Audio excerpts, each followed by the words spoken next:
Merhaba arkadaşlar, mutfağıma hoş geldiniz. Bugün sizlerle beraber sıcak suyla 2 günde zeytin tatlandırma tarifimi paylaşacağım. Burada 1 kilo kadar bol suda 3-4 su yıkanmış zeytinim var. Bunların sularını süzdürdüm.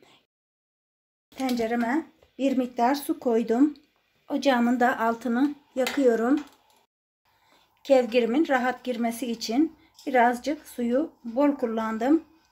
Bu suyu kaynamaya bırakacağım. Zeytinlerimi de şöyle bir süzgecin üzerine alıyorum. Bu tarif benim kardeşimin tarifi. Yapıp ve memnun kaldığını belirtti. Ben de sizinle paylaşmak istiyorum. Suyum çok güzel fokur fokur kaynamaya başladı.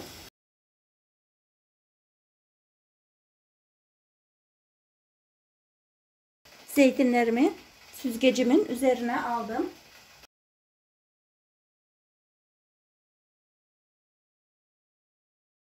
Kaynayan tencereme süzgecimi koyuyorum. Kullandığımız tencere zeytinlerimizi kapatması lazım.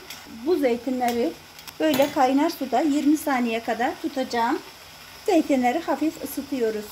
Tekrar bir kevgire alıyorum. Sularının iyi süzülmesi için tekrar zeytinimden bir miktar daha alıyorum ve tenceremin içerisine oturtuyorum. Tekrar süreye bakıyorum. 20 saniye kadar tutacağım. Ocağımız da devamlı açık olacak.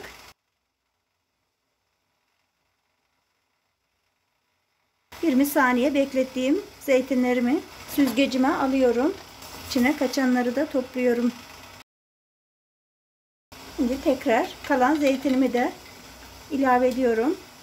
Tekrar 20 saniye gibi bir süre beklettiğim zeytinimi tekrar süzgecime alıyorum. Şimdi ocağımın altını kapatıyorum. Burada zeytinimin sularının iyi süzülmesini bekleyeceğim. Ondan sonra da tuzlama aşamasına geçeceğim. Şöyle bakıyorum, zeytinler hafif yumuşama yönüne doğru gitmişler. Hafif acımtırak seviyorsanız bu zeytin 2 günde yenme kıvamına geliyor. Ama biraz tatlı isterseniz herhalde bir 4-5 gün beklememiz gerekiyor. Zeytinlerimi kuruttum. Şöyle bir tencereme bolca altına tuz serpiyorum. Şimdi zeytinlerimi bu tuzun içerisine dolduruyorum.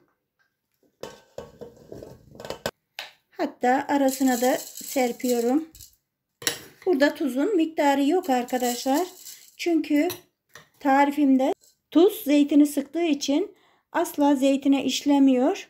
Sadece zeytinin suyunu dışarıya salmasını sağlıyor. Hatta tansiyon hastalarının bile güvenle tüketebileceği bir zeytin tarifi oluyor. Kullandığım tuz iri salamura tuzu.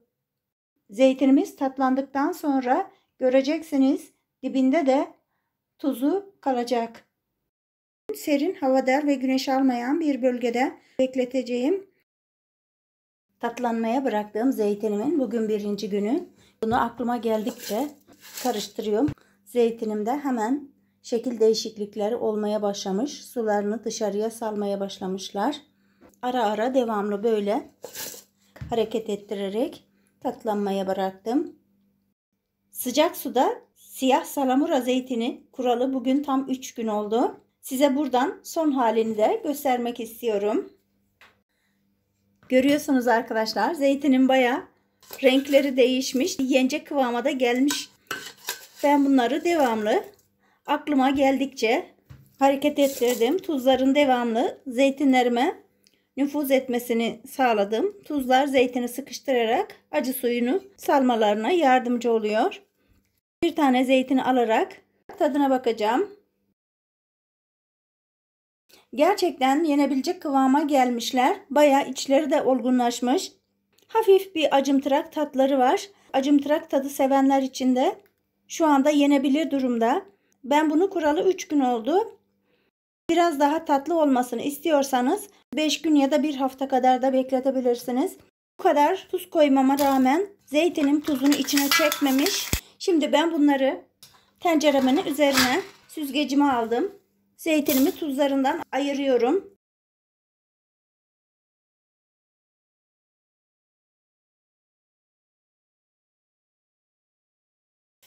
Şöyle sallayarak zeytinimin üzerindeki tuzlar dibe iniyorlar.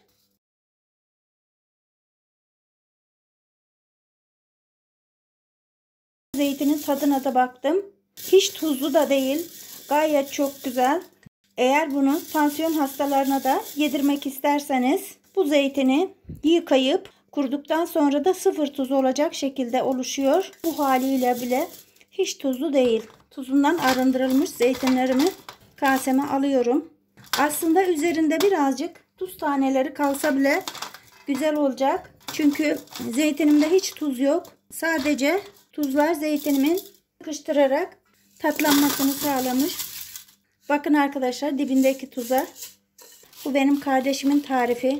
Gerçekten de çok güzel bir tarif. Mutlaka sizin de yapmanızı tavsiye ederim. Eğer zeytine ihtiyacımız varsa aylarca beklemesine hiç gerek yok. Benim başka 5 kiloluk damacana şişelerde yapılmış zeytin tariflerim de var. Onlar en az 3 ay bekleniyor. Ama bu zeytin 3 günde hazır.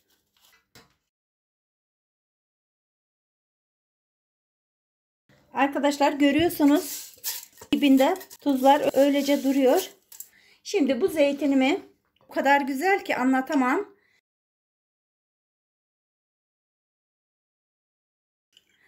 Zeytinyağı koymadım. Aslında ben zeytinleri dışarıda saklayacaksam zeytinyağı koyuyorum. Daha lezzet veriyor. Ama bunu dolaba koyacağım için çiçek yağıyla yağlıyorum. Bir çay bardağı kadar yağ koydum.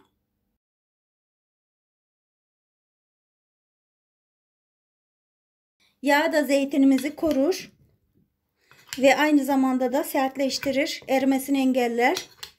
3 günde yenebilecek kıvama gelen sıcak suyla siyah salamura zeytin hazırladık. Gerçekten çok güzel oldu. Zeytinlerimi yarımşar kiloluk kavanozlara dolduruyorum.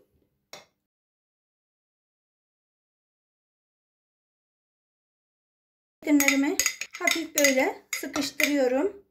Temiz bir kapağımı da sıkıca kapatıyorum. Bir kavanoz daha yapıyorum.